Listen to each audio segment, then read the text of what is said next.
জ্যোতি মালহোত্রার কলকাতা সফর নিয়ে খোঁজখবর শুরু কলকাতা পুলিশের। একাধিকবার কলকাতায় আসে জ্যোতি, কোথায় কোথায় যায় সে, কাদের সঙ্গে দেখা করে, খোঁজখবর শুরু করেছে কলকাতা পুলিশ। খবর সূত্রে চমকে ওঠার মতো বেশ কিছু তথ্য হাতে এসেছে।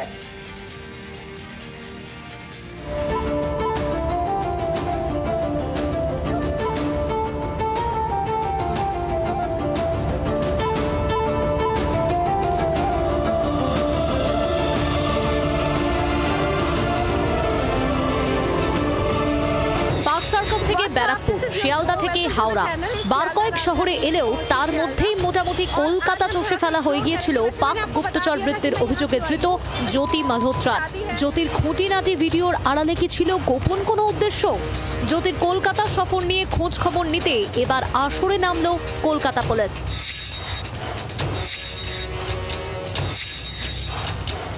যেটা জানা যাচ্ছে, নদিয়ার গেদে সীমান্তে গিয়েছিল জ্যোতি, ছবি তুলেছিল কাঁকুড়গাছি ব্রিজের।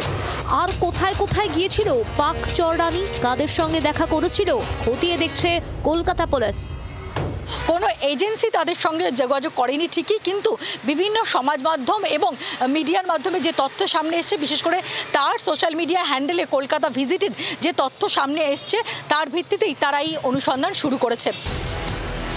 মাস তিনেক আগে বাংলায় এসে ব্যারাকপুরের জনপ্রিয় বিরিয়ানির দোকানেও ঢু মারে পাক গুপ্তচর জ্যোতি। অন্য এক ইউটিউবার বন্ধুর সঙ্গে রেস্তোরাঁয় ঢুকে চেখে দেখেছিল বিরিয়ানি। সে ভিডিও তুলে ধরেছিল নিজের ইউটিউব চ্যানেলে। আর 3 মাস পরেই গ্রেফতার। ব্যারাকপুরের যে বিরিয়ানির দোকানে গিয়েছিল জ্যোতি, সেখান থেকে সেনা ছাউনি খুব বেশি দূর নয়। মানে দুজন, ও একটা ইউটিউবার ছিল, ও ইউটিউবার মানে বেঙ্গল ইউটিউবার। কি আলোচনা করছিল, কি কথাবার্তা শুনছিল? খাওয়া দাওয়াই করছিল। আমি তো ছিলাম না সেই সময়, ফাঁকা দোকান ছিলাম, দোকানে এই যে সেই সময় একদম মানে 7 সকালে ঢোকে, 11টার সময় আসে ওরা। ঘন্টা মতো ছিল এদের এই লিফট দিয়ে নেওয়া হয়। না ও ট্রেনে এসেছিল, ট্রেনে দেখানো ব্লকটা দেখানো, ট্রেনে আসছে। কতদূর বিস্তৃত জ্যোতির জাল?